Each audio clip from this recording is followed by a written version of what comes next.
mais uma vez orientando, depois que nós iniciarmos, as perguntas podem ser feitas no chat já, ou, claro, no finalzinho, tá? Vai ser apresentada a conferência, o nosso psicólogo Jairo vai falar sobre a solidão na vida presbiteral e religiosa. Então, vou aqui já convidar o Jairo, que será a nossa nosso conferencista dessa noite, para ele se apresentar e dar início, né, à nossa conferência. Boa noite, Jairo Ferradinho, seja muito bem-vindo para essa noite. Nós temos aí, como você está vendo, pessoas de todo o Brasil, padres e religiosas, então esse aqui é o seu público, né, que está ansioso aí para ouvir, né, a gente refletir sobre essa temática de hoje, que o Grupo de Apoio aos Presbíteros vem apresentando várias temáticas durante esse ano. Certo. Boa noite, Padre Giovanês. Boa noite. O senhor me escuta? Escuto bem. Tá. Bom, eu gostaria inicialmente de saudar a todos. Gostaria de dizer que é uma satisfação poder estar com o público religioso. Agradeço aí ao Padre Giovanês o convite, o Padre Jorge aí por fazer parte aí da comissão que organiza esse trabalho de formação com vocês. E o Padre Giovanês pediu que eu mesmo fizesse a apresentação. Eu sugiro que seja feita assim, porque na apresentação eu vou também dizer a vocês de onde eu falo, de onde não físico, mas de que lugar, do ponto de vista de trabalho, de experiência, de conhecimento, para vocês saberem, então, como a minha fala é construída e por que ela é feita dessa forma. Assim, eu já estive na vida religiosa entre os franciscanos, por bastante tempo, né? Tenho a minha formação filosófico-teológica, atualmente sou professor de filosofia na PUC de Campinas, São Paulo, sou psicólogo clínico, né? Atuo em consultório e também em palestras e algumas atividades relacionadas à psicologia. Então, já tive a oportunidade de estar com religiosos, talvez alguns de vocês, pela congregação, conheçam o Centro Âncora de São José dos Pinhais, de Pinhais, Curitiba. Pude participar, é um centro de acolhimento para religiosos, pessoas consagradas, que também trabalhava com algumas atividades com as pessoas que procuravam ajuda. Então, assim, tenho conhecimento dentro da experiência religiosa, teológica, a minha formação acadêmica e intelectual é na filosofia, como professor, e sou psicólogo. Sempre fui uma pessoa que tentou conversar com todas essas dimensões do conhecimento e construir, assim, uma caminhada dialogando com esses universos, porque considero importante para a gente responder aos tempos de hoje, independentemente do estilo de vida, né, que nós temos, mas nos ocuparmos com o caminho de vida demanda, então, um contato com todas essas dimensões. Sempre procurei compreender a espiritualidade e tenho um estudo, uma busca, assim, pessoal, bastante acentuada com a espiritualidade dos padres do deserto.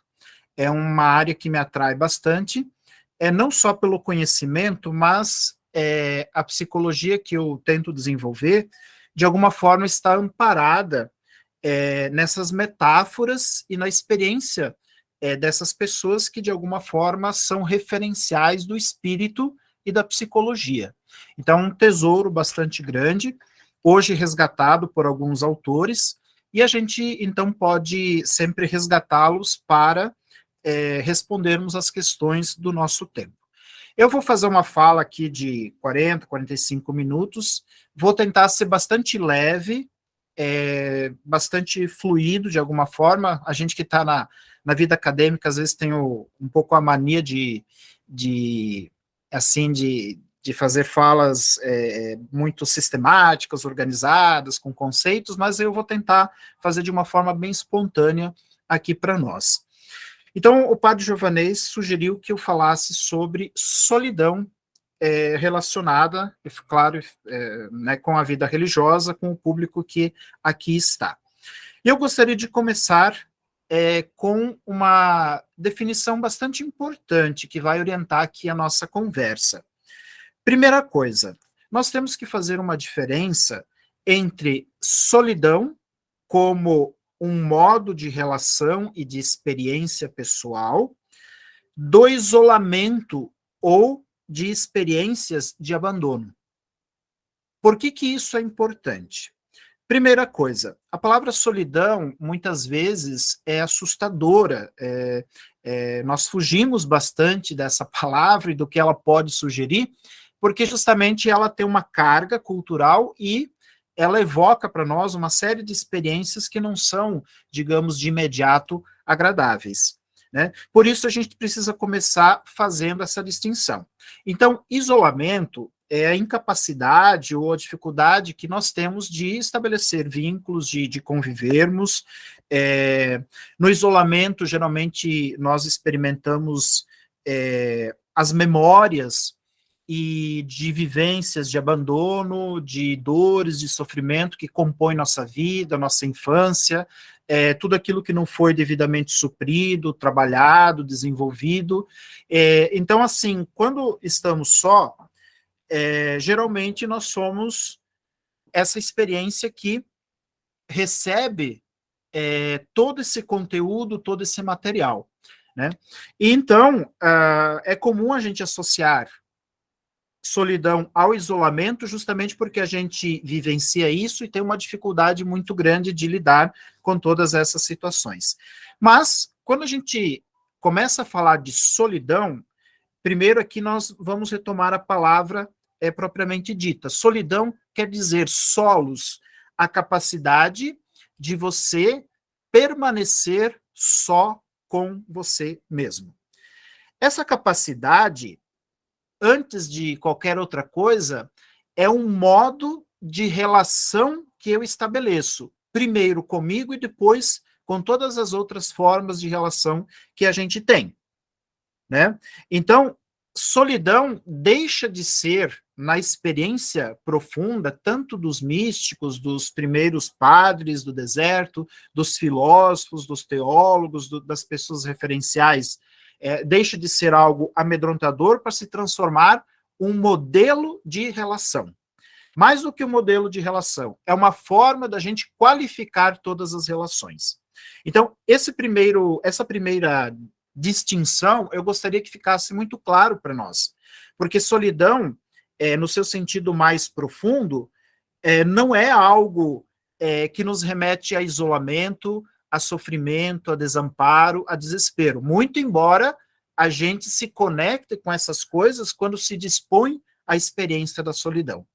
E vida religiosa, grosso modo, desde os seus primórdios, foi uma busca livre das pessoas para uma experiência solitária.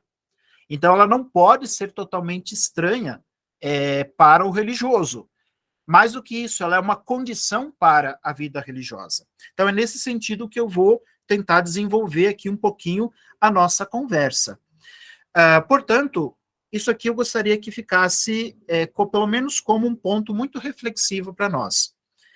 Solidão é uma forma privilegiada de relacionamento. Primeiro, um relacionamento, como dizem os filósofos contemporâneos, com o tu transcendental, né? Uma forma de relação com o mundo, com o outro, com as pessoas nas suas diferenças, uma forma de relação com o outro e, principalmente, uma forma de relação comigo mesmo. Gente, solidão nos remete a essa última experiência. Muitos de vocês podem dizer o seguinte, mas quando a gente fala de experiência, de estar só consigo, de fazer essa reflexão com a gente mesmo, a gente não estaria sendo muito egoísta, nós não estaríamos sendo pessoas que pensam em si próprios, em detrimento da comunidade, do outro, etc.? Bem, eu vou dar inicialmente uma resposta e depois vocês vão entender por quê. Gente, em hipótese alguma, solidão é experiência de egoísmo, de autossuficiência ou coisa parecida. Por quê? Porque uma experiência de solidão bem feita, com os seus enfrentamentos, é tudo aquilo que uma pessoa egoísta não dá conta de fazer. Repito, uma experiência de solidão, de enfrentamento, de permanecer só consigo, né, de fazer aquilo que a solidão nos propõe, é algo que o egoísta, o narcísico, a pessoa centrada em si, não suporta, porque a solidão vai demandar em nós um processo. Que processo? De desenvolvimento existencial, de desenvolvimento psicológico e espiritual. Então, eu vou desenvolver com vocês esses 3 elementos. Solidão como uma experiência psicológica, existencial e espiritual. Existe um propósito de nós passarmos pelas experiências de solidão. E isso que talvez precisemos conversar e entender. Mais do que isso, integrar nas nossas formas de vida. Isso não diria só para um religioso, mas como para qualquer outra pessoa, porque a solidão acomete a tudo e a todos, não é uma questão exclusiva de quem não tem um relacionamento ou vive de um modo sozinho, coisa parecida. Então, assim,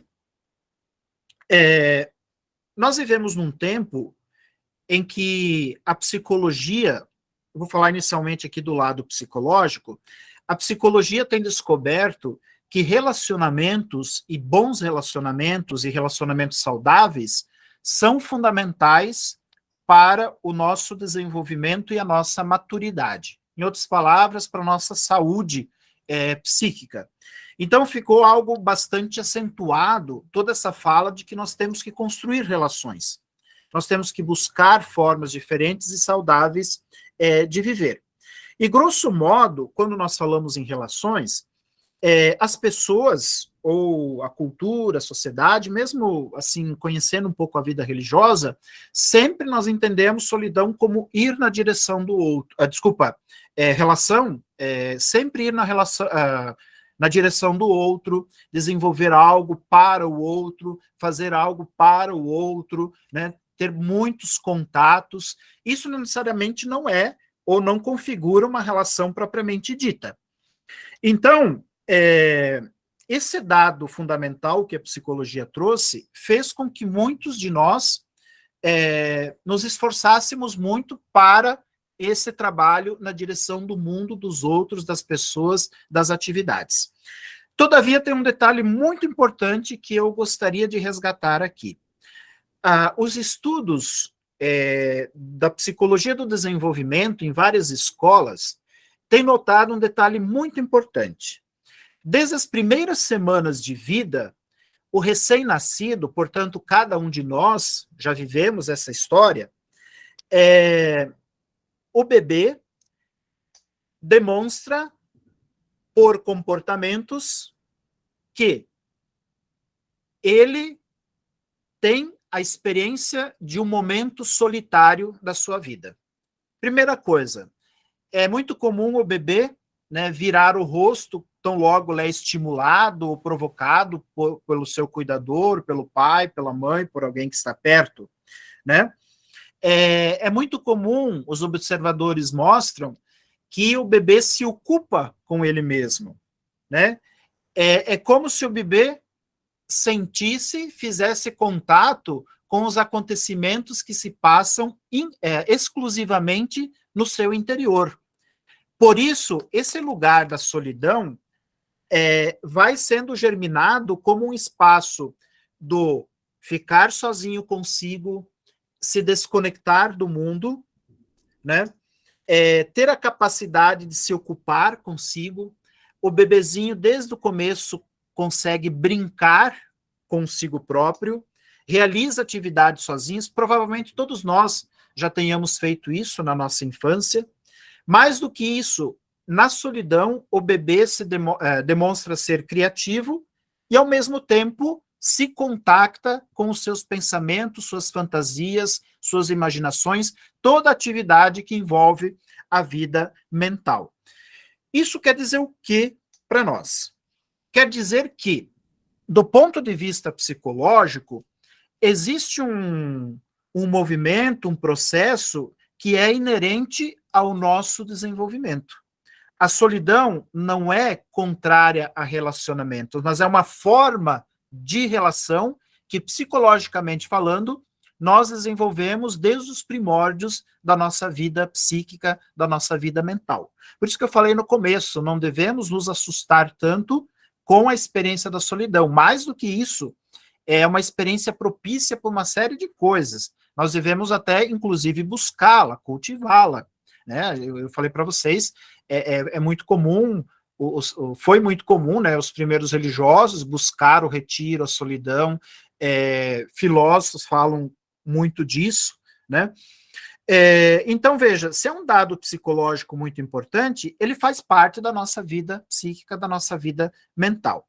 Acontece que, com o passar do tempo, com o nosso desenvolvimento, muitas dessas nossas experiências da infância, elas permanecem para nós como elementos com os quais nós não nos ocupamos.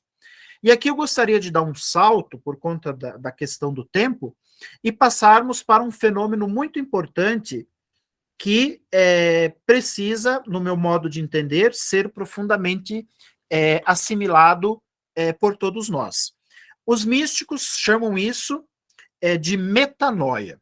Metanoia é descrito na literatura, tanto na psicologia quanto na filosofia e na espiritualidade, como um momento muito oportuno da nossa vida, onde acontecem algumas situações que fazem com que nós retiremos um pouco o nosso olhar, o nosso foco para o mundo e para as atividades e nos ocupemos mais especificamente e com consciência conosco mesmos. Ou seja, é a própria dinâmica psíquica que nos chama para um processo de autoconhecimento. A metanoia acontece de múltiplas formas. É muito comum, quando a gente chega na meia-idade, nós experimentarmos alguns fenômenos que são muito, muito usuais. Por exemplo, crises existenciais, crises matrimoniais, crises vocacionais. Nós experimentamos crises de fé, né, na nossa própria crença, propriamente dita, né? Nós experimentamos alguns sintomas como o desânimo, o descaso, a perda do entusiasmo. A própria literatura da mística coloca, né, que tudo aquilo que nos encantou, pelo menos a grande parte de nossa vida, acaba se tornando algo vazio, algo extremamente arrasado, é como se fosse um deserto onde as coisas deixaram de ter sua vitalidade. No caso de pessoas, por exemplo, que têm filhos, a saída dos filhos de casa, aposentadoria, limitações na nossa saúde, enfim, uma série de momentos vão fazer com que nós, de alguma forma, sejamos remetidos a essa experiência do contato e com a gente mesmo e com a solidão. Portanto, isso é um certo programa psíquico, existencial e espiritual de nossa vida, com o qual nós deveríamos estar conciliados e não, digamos, tão estranhos a ele. Portanto, quando a gente fala em metanoia, nós estamos falando de acontecimentos da vida da gente que, de alguma forma, tiram as nossas sustentações. Mas qual que é o propósito disso?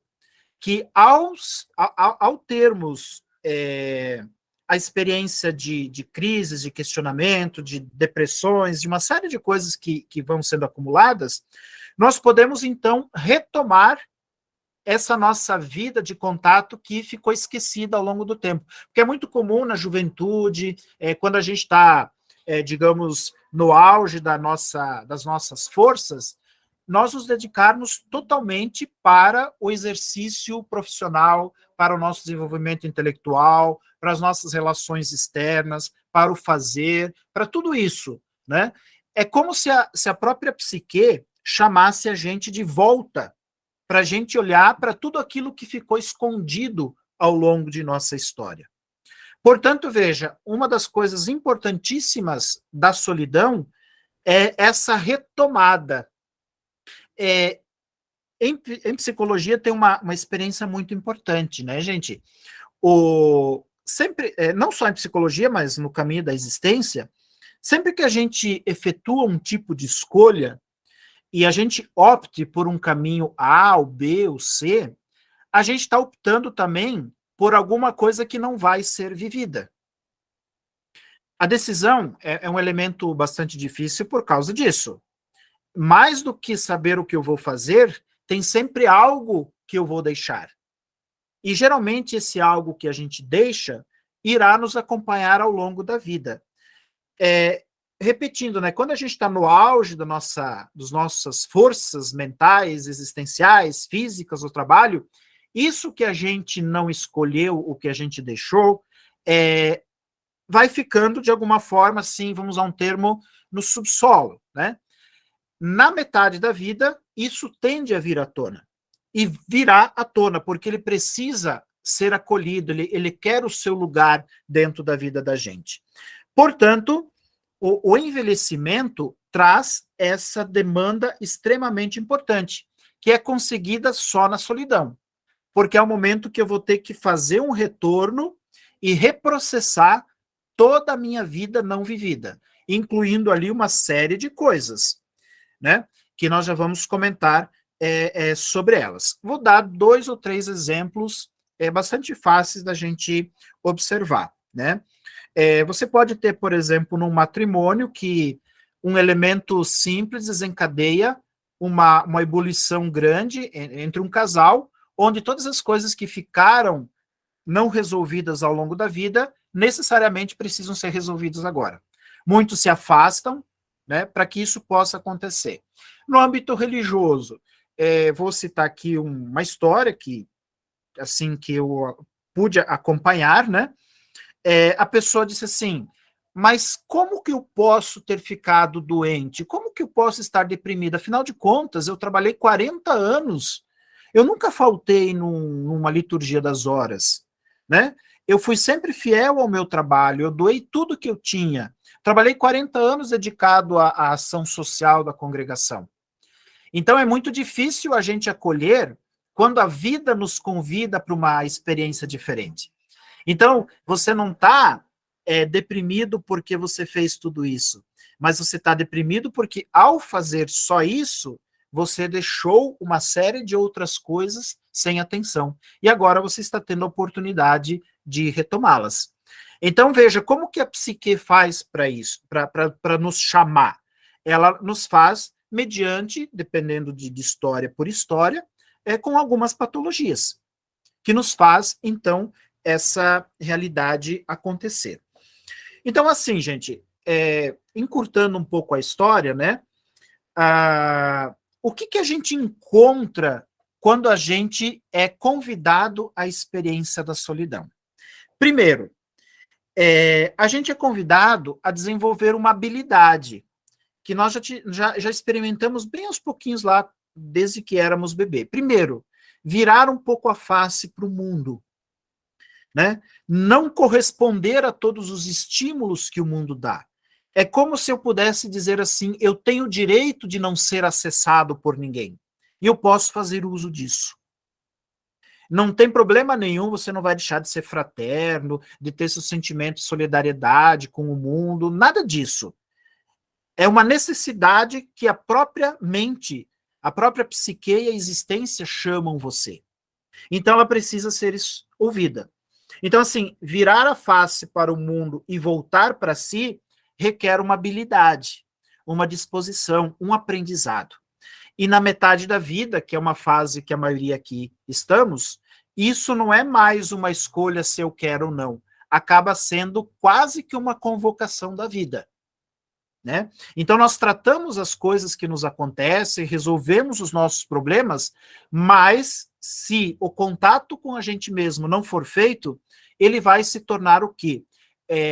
Uma sombra, um problema, uma inquietação que nos acompanhará vida fora. Então, repetindo, solidão é esse primeiro momento de sentir, perceber o que se passa conosco e nos dispormos a gerarmos em nós essa habilidade de nos contactar conosco mesmos. Portanto, qual que é a função da solidão? Primeira coisa, gente, nos colocar de volta à nossa interioridade. Nos colocar de volta à nossa interioridade. O que é interioridade? Interioridade é o contato com essa fonte de onde brota todas as experiências dentro de nós. As nossas alegrias, as nossas mudanças de humor, as nossas inquietações, as nossas dores, os nossos sofrimentos. Esse lugar, os místicos chamam da imagem de Deus na alma humana. Mestre Eckhart chama isso, né? Então é como se houvesse uma fonte dentro de nós que traz todos esses elementos, sejam sonhos, sejam as patologias, sejam as raivas que a gente cultiva, sejam as coisas que a gente guardou ali por uma vida toda. Devagarinho nós temos que abrir a porta e nos contactarmos com isso, tá? A solidão é o lugar para essa experiência. Outra coisa, quando a gente resolve enfrentar a solidão, virar o olhar para o mundo e voltar para a gente, acontece uma coisa muito importante, a gente vai olhar com clareza a nossa própria história de vida. O que eu sou, o que eu tenho hoje, é o resultado de um acúmulo de relações e experiências. E eu preciso reexaminá-las. Então, nessa história de vida, nós encontramos personagens, referências que foram estruturantes ou não do que nós somos hoje. Portanto, o modo como eu me apresento é o resultado dessa história.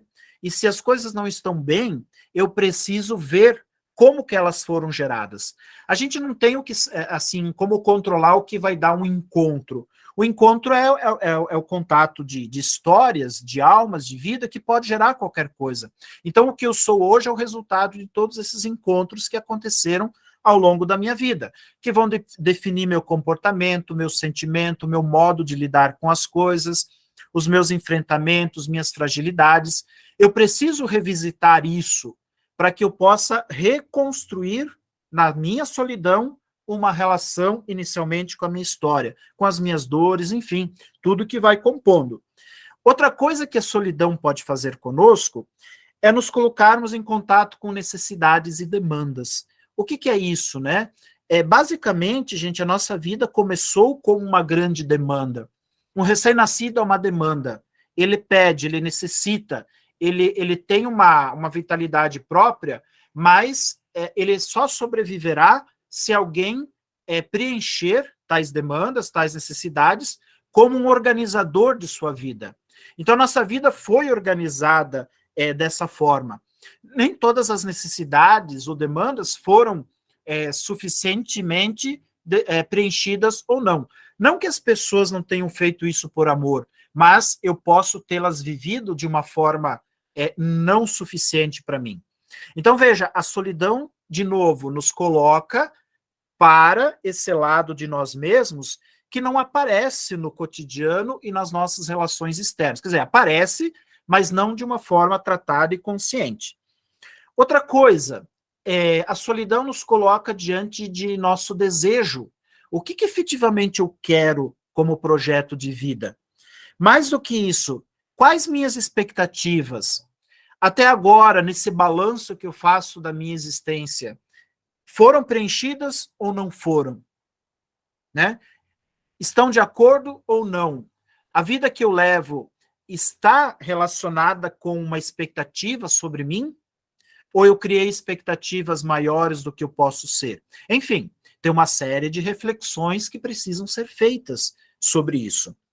Outra coisa, quando a gente olha na solidão como uma relação conosco mesmos, a gente pode encontrar muitas coisas. Alguns traumas, algumas dores, sofrimentos, elementos muito importantes que compõem ou não a nossa saúde mental.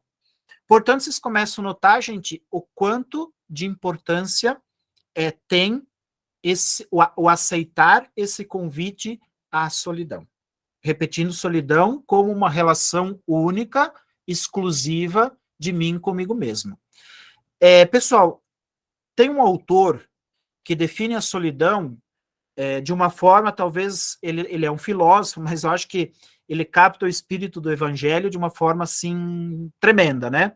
Que é um autor chamado Ortega y Gasset. Ele diz que quando Jesus está na cruz e diz assim, Pai, diante de ti entrego o meu espírito, essa é a experiência de solidão por excelência da vida. Por quê? Porque o filho está frente a frente com o pai e reconhece que tudo que ele deixa de ser, fez ou não fez, foi concedido como uma possibilidade do pai. Então, essa relação única, que não tem mediação, que não tem aonde você encontrar mecanismos de apoio, essa relação direta para ele é a experiência de solidão. Né? Então, ela pode ser uma inspiração importante para nós, como tal. Então, veja, gente, do ponto de vista psicológico, para a gente fechar esse aspecto, a solidão é um contato, que a gente diria em psicologia, com a nossa própria sombra, o nosso próprio inconsciente. Tá? É um trabalho de retomada e de recolocação de tudo isso dentro de um novo patamar.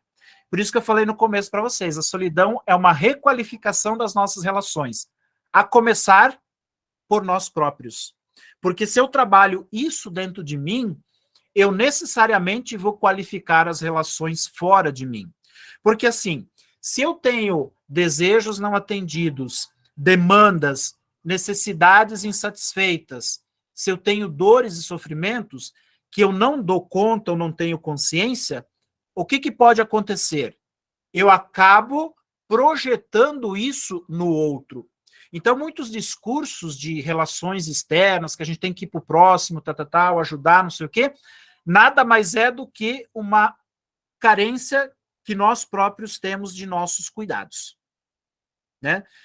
Quando a gente demanda demais do outro, da comunidade, das instituições, nós estamos, na verdade, manifestando não um sentimento de uma boa relação, mas um sentimento de uma necessidade que eu não estou trabalhando comigo mesmo. Você imagina um relacionamento interpessoal, um matrimônio, pai e filhos, constantemente essas coisas não resolvidas acabam sendo projetadas e esperadas no outro.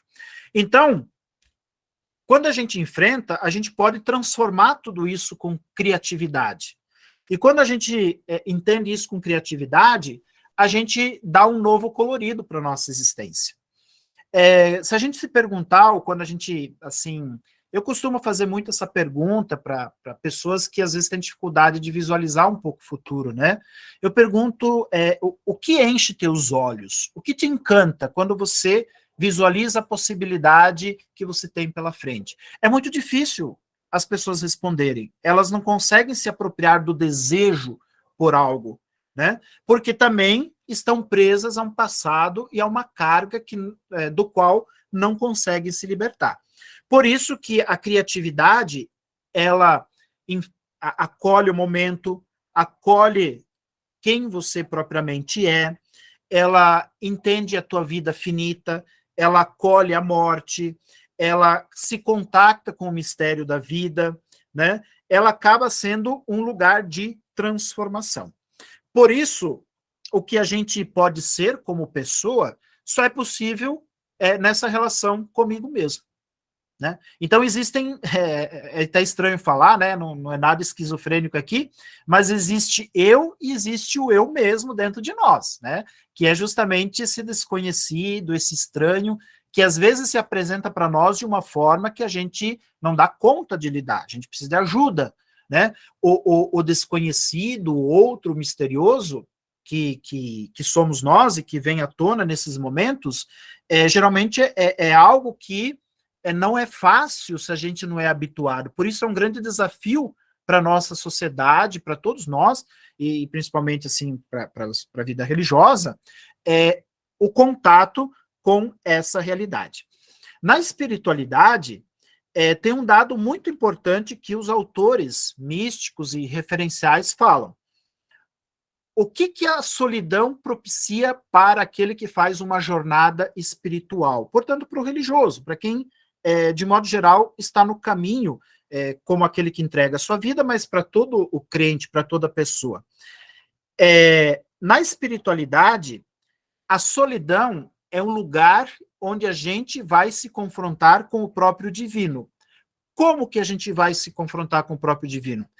Com as imagens, com as representações, com as expectativas que a gente tem e que alimentou ao longo da vida com o próprio Deus. Exemplos muito claros, né? Quando pessoas adoecem, têm suas perdas, seus lutos, envelhecem, as coisas não acontecem como elas querem, é muito comum elas olharem, né, se dirigirem ao sagrado e dizerem o seguinte: como que Deus permite isso? Por que aconteceu isso comigo? Que Deus é esse? É como se fosse inconcebível para aquela pessoa que Deus não pudesse contrariar.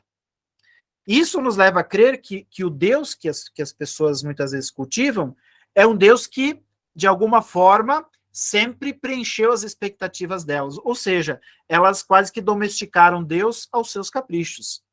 Na solidão, Deus nos contraria. O divino se contrapõe a nós, porque ele não se deixa apreender dentro dos nossos conceitos, das nossas ideias, da nossa piedade, etc. e tal. Portanto, se a gente olhar os místicos, eles vão dizer que a solidão é uma própria depuração da experiência religiosa. O que eu acreditava, o que eu defendi, o que eu preguei, né? De repente ali o padre reza 5 missas por dia, constrói igrejas, batiza não sei quantos, e de repente ele se vê diante de um vazio, né? Aquele Deus para o qual ele sempre trabalhou se tornou um campo deserto. O que está acontecendo ali? Será que o que se perdeu? O que esvaziou? Esvaziou algo que essa pessoa entendia como sendo Deus. Então, quando Deus se separa ou acontece essa experiência, é para dizer Deus é Deus e nós somos nós. E Deus, como sendo um mistério, como um tu absoluto, como vai dizer Levinas, um filósofo moderno, é um tu que pode se tornar desconhecido. E justamente por ele ser desconhecido, ele me confronta para eu crescer na minha fé. Então, às vezes, as pessoas têm muito receio de crises religiosas, têm medo de contatos com algumas realidades porque vai perder a fé, etc. Na verdade, se ela age dessa forma, é porque ela já perdeu. Ou seja, ela só está se protegendo de um confronto, de um reconhecimento que ela precisa crescer. Então, a solidão é esse momento propício. E quando na solidão a gente tem a sensação de tem a sensação de ficar sem um suporte, o que pode acontecer? Aquela experiência que o Ortega fala de Jesus na cruz. Do ponto de vista das minhas possibilidades, do meu eu não consigo fazer mais nada. Agora eu me entrego. Ou seja, eu começo a fazer uma experiência verdadeira do sagrado. Eu me entrego para o mistério que é o sagrado a partir do sagrado e não a partir do que eu quero que ele seja. Aqui, gente, na solidão existe um redirecionamento da nossa vida. Uma, do ponto de vista espiritual, que eu concebo, crio Deus, uma piedade a partir dos meus desejos, demandas, expectativas e imagens, e Deus, né, na solidão, vai quebrar essas imagens para dizer que Deus é a partir dele e não a partir da nossa referência. Isso que eu estou falando, gente, é a teologia da Semana Santa. A Semana Santa, no início lá, domingo de Ramos, os fiéis, né, querem Jesus rei, querem um Deus no trono, colocam o tapete, vão segui-lo até onde ele for. Na sexta-feira santa, quando Jesus morre na cruz, foge todo mundo, porque é difícil para a mente humana entender que o próprio divino se mostra a partir dele na experiência da cruz, do enfrentamento, etc. e tal. Nós, humanos, assim, de modo geral, nós queremos um Deus da glória, um Deus que preencha o que a gente quer. Na cruz, Deus se mostra como ele é. como o pai age, a iniciativa dele, ou a partir de lá. Então, essa mudança de eixo, de equilíbrio, é uma experiência religiosa das mais profundas e que é experimentada justamente no encontro com a solidão. Por isso, os místicos falavam dentro disso. Agora vem uma pergunta, né? Como que a gente viveria isso no contexto moderno? Porque, veja, o contexto moderno pede que nós façamos o quê? Que a gente esteja sempre em contato, sempre nos botando para fora. Hoje a gente tem múltiplos e múltiplos canais de comunicação, a gente vive na era da comunicação, né? Tudo tem que ser para fora. Então, como é que a gente lida com isso, né? Por exemplo, a primeira coisa, todo o complexo de comunicação hoje, ele foi especificamente montado, né, para atender uma série de demandas que a gente poderia até discutir num outro momento, de uma sociedade que quer as pessoas interligadas. A gente nunca aprende, nunca ouve, talvez a nossa formação foi muito, nas nossas formações de modo geral, não nos foi entendido a fazer essa experiência da relação, da solidão. Então, quando ela chega até nós, o que acontece? É muito comum nós empreendermos uma fuga para o mundo. Então, hoje, o mundo, a sociedade, nos oferece uma série de oportunidades para isso. Por exemplo, o consumo, né? As redes sequestraram a vida das pessoas. Eu sou professor, gente, eu vejo, do começo ao fim da aula, alunos, por exemplo, na rede social. No começo me importava, hoje não me importo mais, não pego mais isso para mim. Porque é um momento que a gente vive, eu não sei o que vai dar, talvez eles estejam ouvindo a rede e o professor, eu não sei. Né? É uma coisa que todos nós conversamos, professores, né? Mas a gente tem uma grande, assim, é um tempo novo.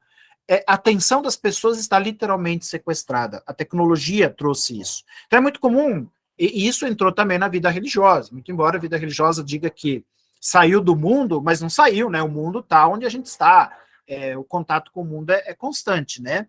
Então, a rede social, o consumo, o entretenimento, a sexualidade, as drogas, a bebida, uma série de coisas fazem com que a vida da gente esteja sempre jogada para fora. Então, talvez a gente esteja no tempo de começar a rever a solidão como essa oportunidade que a gente tem. Que oportunidade? De um contato conosco, de um enfrentamento de toda a nossa história de vida, com que intuito? O intuito da nossa integração, seja uma integração psicológica, existencial, seja uma questão de saúde e uma questão de espiritualidade. Né? Eu sei que a formação assim sempre faz, o espiritual são as ações, os ritos, a meditação, etc. Levar a mensagem para o mundo, profetizar, ajudar, etc. Claro, tudo isso faz parte, tá, gente? Eu entendo a função. Mas o que eu tenho dificuldade, por exemplo, é que a gente não tem os nossos instantes de autoconhecimento, de vida própria, de solidão. Então, quando nós temos essa oportunidade, a maioria foge para onde quiser, porque não está, em grande parte, né, vivendo ou fazendo esse enfrentamento da sua própria condição. Então, eu gostaria de dizer e de deixar aqui para nós hoje um pouco essa ideia de que solidão não é um problema, não é uma doença, não é algo que tem que ser excluído, mas é algo que precisa ser vivenciado e desenvolvido dentro da nossa habilidade de relação. Por quê, gente? Se eu não qualifico a relação comigo mesmo, a minha relação com o outro não vai ser qualificada. Eu vou transferir ao mundo, às pessoas, à comunidade, as coisas que eu não consigo resolver. Vocês vejam isso na política que nós estamos vivendo hoje. Não queria tocar nesse tema, mas é escrachado isso. Né? O quanto que a vida interna das pessoas está sendo, desculpa o termo aqui, mas vomitada para fora. Né? Não há um momento algum sequer que alguém faz uma análise de si. Sempre o demônio, o ruim, está fora da gente, nos outros, está envolvendo, envolveu tudo. Né? E inclusive, quando você quer se retirar disso, você é acusado de não participar. Tamanha força que esse movimento tem de jogar a gente nesse tipo de coisa. Então, é quase que um mecanismo muito bem articulado para impedir que as pessoas reflitam, pensem, se conheçam, né? Porque isso não interessa à sociedade. Então, aqui, o que é uma requalificação? Primeiro, gente, ser uma boa companhia para você, conhecer sua história de vida, aprender a conviver consigo em muitos momentos do seu viver. Isso nos dá autonomia de pensamento, de sentimento, de necessidades, de escolhas como tal. Nos dá maturidade, maturidade emocional, maturidade religiosa, maturidade existencial. Veja, a maioria de nós aqui já estamos na metade da vida em diante. Essa habilidade, ela precisa ser integrada, porque se não acontecer, o envelhecimento vai acentuar as nossas demandas e dependências, né? Então, a tendência não é melhorar por si, só vai melhorar se houver o nosso enfrentamento. Eu penso, assim, que hoje, grande parte dos religiosos, assim, pelo que eu acompanho e vejo, já estão dispostos a fazer esse caminho. Já fazem, já estão abertos, já estão buscando. E, de fato, a gente precisa da ajuda mútua, mas sempre com essa perspectiva de que o relacionamento com a gente mesmo é fundamental para o nosso desenvolvimento. E repito uma ideia para a gente terminar que eu disse antes lá no começo. Vocês podiam perguntar assim, tá, mas autoconhecimento, ocupar-se consigo, ficar sozinho ou no meio das pessoas, não importa, né? Esse trabalho comigo mesmo não é uma expressão de egoísmo, de vontade própria, algo antifraterno, algo que vai contra a comunidade? Não, gente, categoricamente não. É uma das relações necessárias com a minha vida. Segundo, por que não é algo de vontade própria ou antifraterno egoísta? Por quê? Porque o egoísta, aquele que pensa em si, ele não suporta a solidão. Porque a solidão é árida, ela é enfrentamento, ela é crescimento. Não há como crescer sem enfrentamento. Então, só as pessoas maduras enfrentam a solidão. Só aquelas que querem crescer, só aquelas que se dispõem a esse lugar. Tá? Então, não é fazendo as coisas juntos que nós vamos ter uma relação saudável. A relação saudável, tanto sozinho, com outros, com pessoas, com instituição, vai ser saudável, qualificada, religiosa ou espiritual, se eu fizer esse trabalho comigo, se eu aprender esse modelo de relação que, infelizmente, é um dos mais esquecidos na nossa sociedade. Então, pessoal, eu acho que a gente está aqui no nosso tempo, né?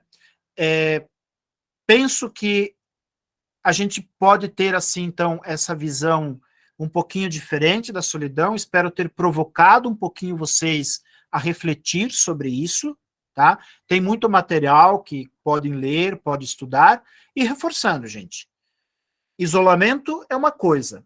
Tem pessoas que estão lá no meio do shopping, milhares de pessoas ao redor, mas estão isoladas. Por quê? Porque elas não têm vínculo, elas não têm contato. Então, solidão ou isolamento não tem a ver com estar com os outros ou não. Claro que passa por isso também. Mas mais do que isso, é uma experiência de relacionamento com a gente fundamental para todos os desenvolvimentos da nossa vida. Então, o grupo religioso é um grupo importante da sociedade que, ao se qualificar, vocês vão qualificar atendimento, pastoral, todas essas realidades as quais vocês vivem, inclusive a vida fraterna, né? Então, eu acho que é um pouco isso que eu colocaria aqui dentro do nosso propósito, e estou à disposição, né, se alguém quiser fazer algum comentário, alguma pergunta. Padre Giovanez, se quiser dizer alguma coisa, fiquem à vontade. Então, a gente fica com esse espaço aberto aqui para alguma pergunta, e a pergunta também pode ser feita através do chat ou através aqui ao vivo. Aí pode levantar a mãozinha aqui. Eu tinha visto uma mãozinha aqui aberta, mas já não estou mais vendo, né? Mas a gente traz também aqui as perguntas do chat, né? Isso. O Danilo aqui fez um comentário, né? O Gemaro também. É isso mesmo, né? Ela é uma atividade importante. Os primeiros religiosos, monges, né? Talvez vocês já fizeram essa escolha. Só um minutinho, doutor Jairo. Pois não? O Dom Vicente Costa, o nosso bispo referencial, acabou de entrar na sala. Pois não? Boa noite ao bispo. Precisa abrir o microfone, Dom Vicente.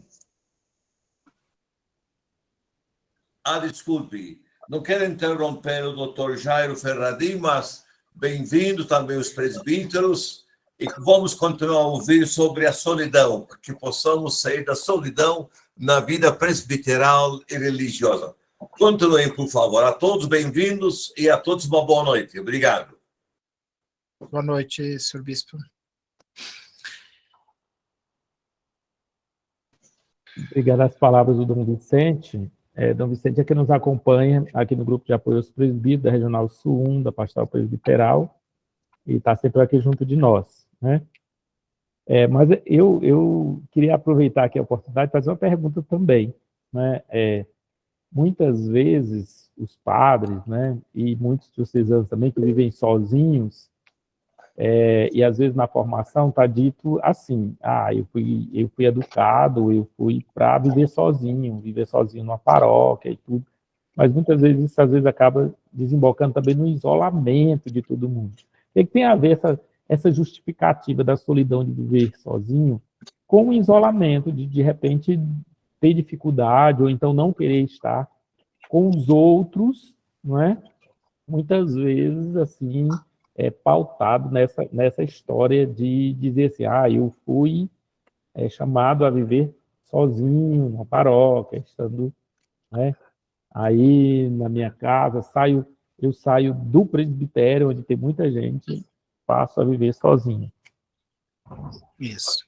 Isso é interessante, né, essa pergunta, Giovanni, porque esse sozinho, nesse caso, pode remeter também a um processo de não relacionamento, de não troca, né? Quando a gente fala de solidão, é para requalificar os nossos relacionamentos. Então, ali, quando a gente se priva da experiência do outro, significa que a gente também está se protegendo do encontro da gente. Porque quando a gente está com o outro, eu pego aqui a ideia do Levinas, né, que é um filósofo da alteridade moderno, que diz assim: quando o outro aparece diante de mim como outro, ele pode ser sempre desconhecido, questionador, ele pode ser uma série de coisas, porque ele sai do meu lugar de conhecimento, que eu tenho domínio. Então, às vezes, essa solidão, esse modo isolado, também pode significar que eu não quero fazer esse enfrentamento, e que esse lugar onde estou, esse ambiente, naquele momento está respondendo a um tipo de interesse muito pessoal. Então, quando a gente fala aqui de solidão, gente, nós não estamos dizendo que eu preciso viver fora dos relacionamentos, muito pelo contrário. A experiência da solidão é uma qualificação da própria solidão para requalificar todos os outros relacionamentos, inclusive os trabalhos que a gente faz.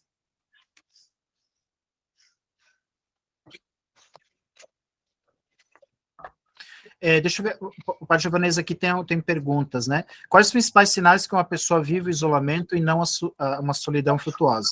Quais as principais patologias?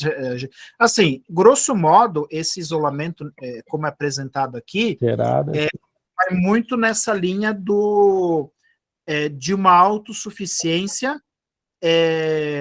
com uma personalidade um pouco fechada em si, né? Um pouco narcísica, um pouco egoísta, no meu modo de ver, porque, veja, é um tipo de situação onde, aquilo que a gente estava comentando, não há um passo na direção da melhora das relações. Nesse caso, o isolamento é uma forma de pouco vínculo, e que hoje é muito favorecido pela nossa cultura, né? Porque grande parte dos contatos acontecem de modo virtual, então é muito fácil você curtir ou cancelar, né? E às vezes a gente pode começar a estar trazendo esse tipo de movimento também para a vida que a gente optou, né? Tem alguém que diz assim, sou formador na minha província, as mídias sociais é uma preocupação, eu concordo. Você não está ouvindo, né? O Danilo Desliga ela está para mim, falando, por favor. né? É que eu entrei numa live aqui. Acho que tem... e é um problema geral da sociedade. Um problema que adentrou também na vida... Sim, a vida religiosa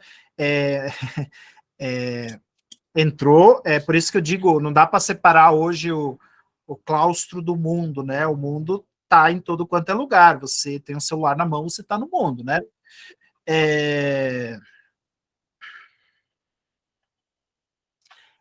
Há aqui o senhor está pedindo aqui uma sugestão. Olha, isso é muito complicado. Por quê? Porque, assim, a comunicação se dá nessas formas todas. Eu não sei se você estabelecer uma disciplina, momentos onde não pode haver contato, eu não sei que nível de formação está, isso é a formação inicial, noviciado, o que é, né? Se há possibilidade de estabelecer aí um combinado com uma certa disciplina. Né? Não sei se eles continuariam como formadores, né? Se você proibir, né, pode acontecer de eles irem embora, né? Porque quem que viveria hoje alheio a isso? Eu confesso que, por exemplo, um noviciado, uma coisa assim, é algo bastante exigente e tem que haver um combinado aí. Então, talvez aí o que a equipe de formação acha que seria um uso adequado, um uso ideal, né? Fica muito difícil hoje estabelecer critérios, as pessoas simplesmente não, por exemplo, sala de aula, esses lugares, não se fala nunca mais em dizer se pode ou não pode. Por quê? Porque isso está tão arraigado que, agora, se há o entendimento de que determinados momentos não deve haver esse excesso de mídia, aí vale a pena fazer um combinado. Agora, você fala o uso excessivo. O que seria um uso excessivo de redes sociais? O tempo todo, né? Esses formandos têm um horário de estudo, de autoconhecimento, de meditação. Como é que é isso? Eu acho aí que tem que haver uma discussão. Eu, sinceramente, não sei como dizer algo assim, pode, não pode. Quando é filho, quando é criança, eu sei que os pais hoje fazem isso. Olha, horário do almoço sem celular, né? Fez tal e tal coisa sem celular. Depois da tarefa de casa, você pode usar o celular enquanto você faz tarefa. Ou seja, tem esses combinados que não dá para negociar. Então, talvez possa ser uma ideia. O que pode ser usado e o que não há negociação com isso. E esse combinado pode ser feito também com os formandos aí. É uma forma de entender. Tá? Deixa eu ver se tem mais alguma coisa aqui, né? Tem mais algum comentário, gente? Alguma pergunta que a gente poderia discutir? Eu gostaria de saber se ficou assim um pouco esclarecido essa ideia do que é um isolamento, o que é uma experiência construtiva de solidão, com uma necessidade de aprendizado, de requalificação, de contato consigo, nesse sentido original da palavra.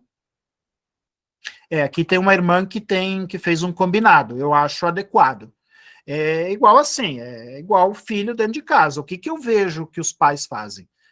Por exemplo, estudo, alimentação, hora de refeição, etc. Não tem celular, não tem contato. Então, é uma possibilidade, tá? Agora, tem pais que também já perderam a relação, já perderam para a tecnologia. Tem filhos hoje que se alimentam propriamente disso.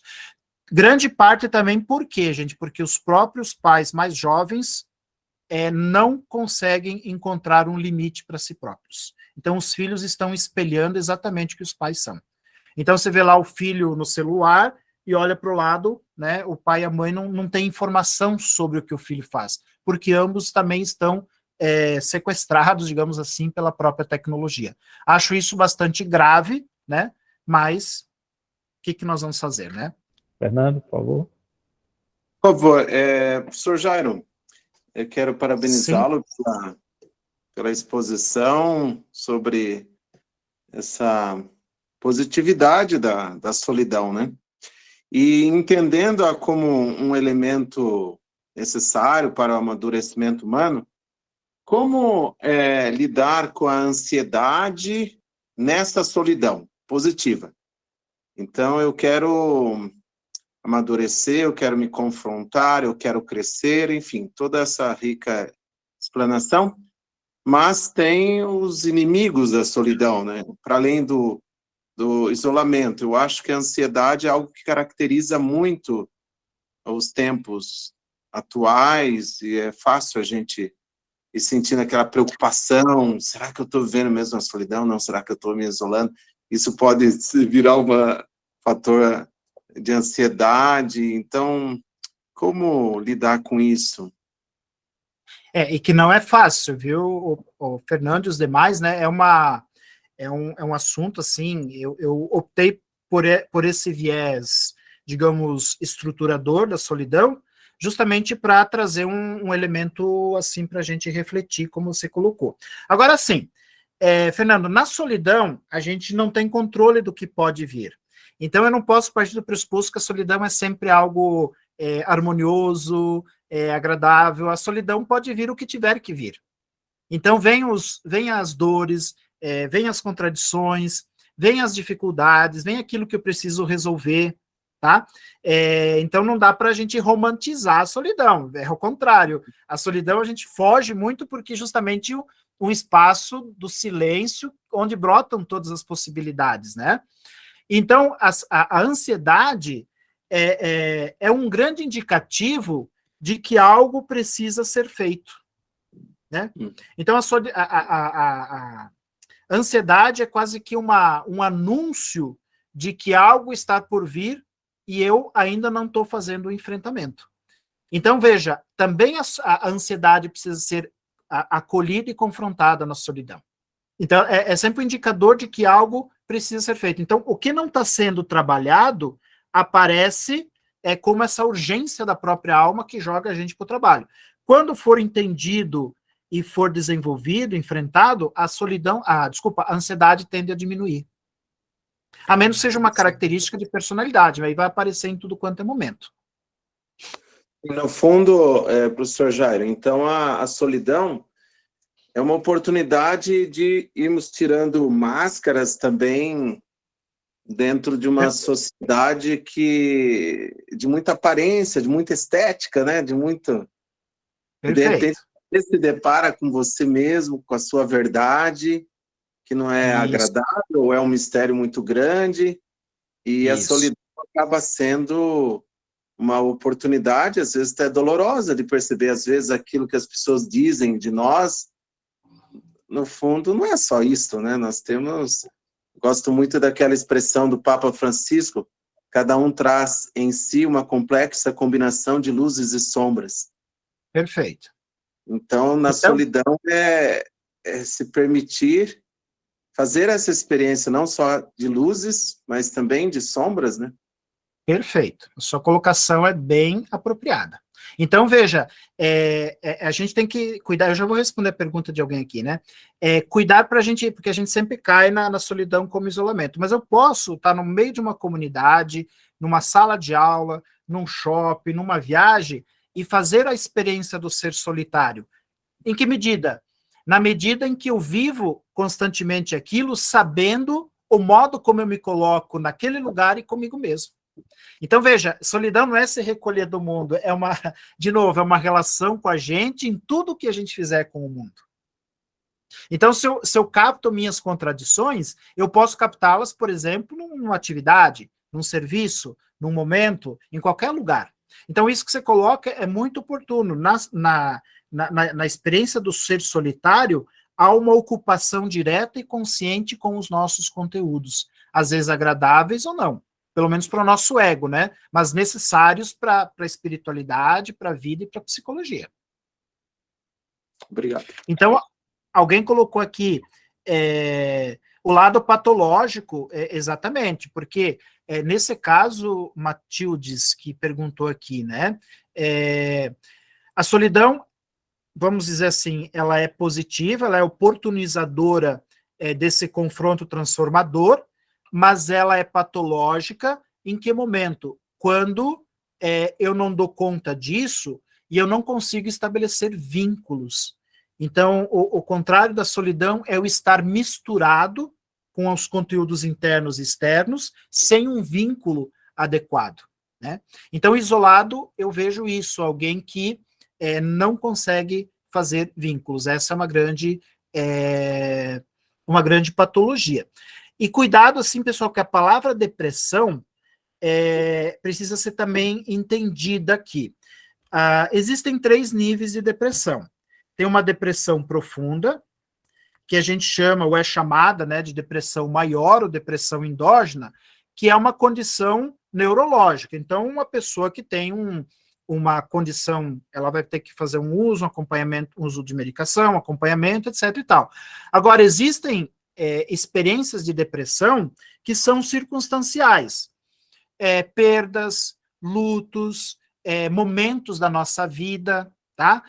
Por exemplo, a gente estava falando da metanoia, momentos de crise, enfim, nós vivemos a depressão, e é interessante que a palavra depressão quer dizer pressionar para dentro. Então, nem toda depressão precisa ser tratada como uma medicação, precisa ser visto como uma patologia. Depressão é também um movimento que diz que eu preciso olhar para dentro de mim. É claro, ela pode chegar num estágio que eu preciso de um tratamento médico ou de um acompanhamento psicológico mais intenso, coisa e tal. Mas nós temos pequenas depressões oportunamente. E elas vão ser, então, lugares de exercício do meu encontro pessoal. Então, veja, depressão profunda, depressão maior, depressão circunscritas a acontecimentos, por exemplo, uma perda, alguma coisa assim, uma doença que a gente passa, e depressões que não têm motivo nenhum. Elas só existem como uma convocação para a gente se encontrar. Tá? Então, depressão, pressionar para dentro, fazer a gente voltar para aquele lugar que a gente não está dando atenção. Tá? Então, nem toda depressão é patológica necessariamente. Eu vou discordar de você. Segundo a Organização Mundial da Saúde, depressão é patológica. Então, a gente não pode colocar isso como sendo algo banal, né? Nesse sentido. E sim, concordo com você, existem vários tipos de depressão, né? Sem sombra de dúvidas, a gente tem a depressão maior, a depressão menor, os casos sindrômicos de depressão, né? As depressões provocadas por lesões do sistema nervoso central, as depressões provocadas pelas dificuldades e contingências que a vida oferece, né? E hoje se discute também a questão do luto, se ele deve ou não ser tratado e em que momento que ele deve ser tratado, porque tem pessoas que nunca saem do luto, né? Então, em que momento que ele deve ser tratado? A pergunta que eu fiz a respeito para você, foi exatamente abordando, achei sensacional, primeiro, as suas colocações, né? Acho que você mostrou um aspecto positivo da solidão, perfeito, né? E eu acho que ficou, assim, devendo o aspecto, sim, a solidão, ela pode se tornar um caso patológico também, sem sombra de dúvidas.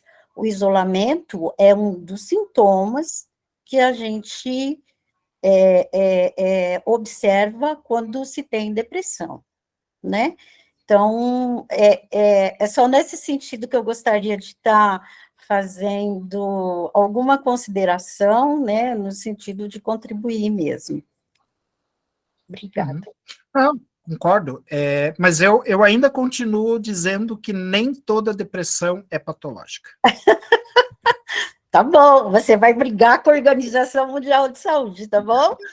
A organização, eles falam tanta coisa, né? Por isso que eu falei para vocês no começo, né? Eles falam tanta coisa, né?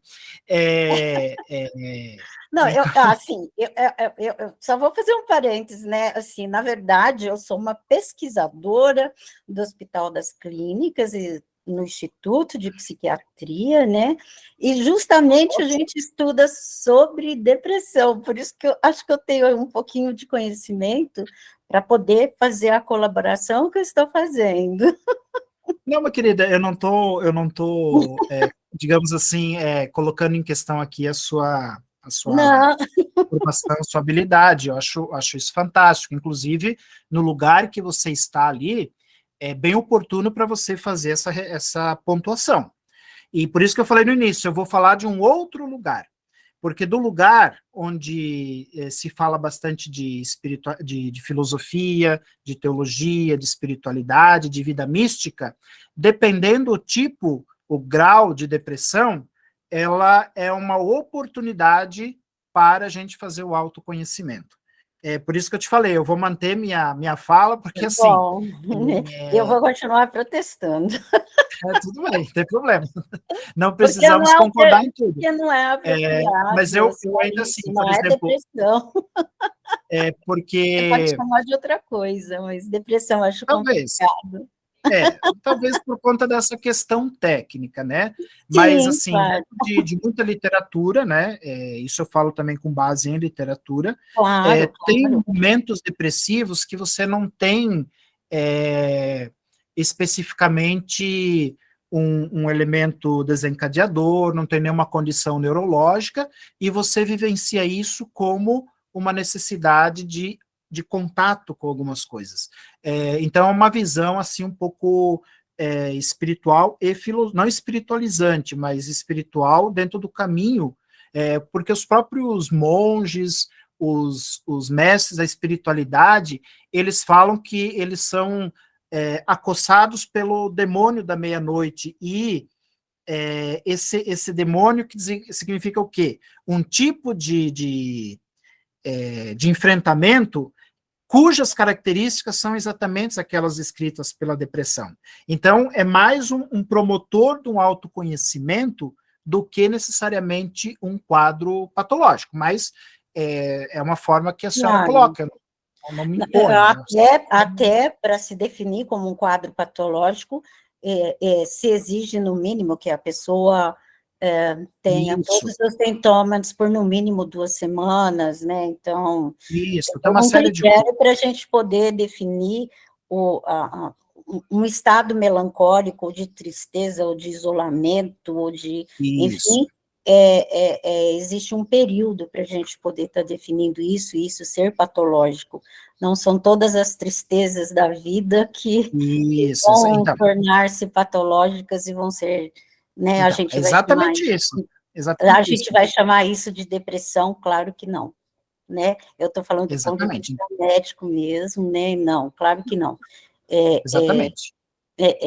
Na verdade, a gente tem essas contingências mesmo, que a vida nos impõe, e que acho que, assim, é como a gente lida com essas coisas, que vai determinar aí, né, se isso é um quadro patológico ou não.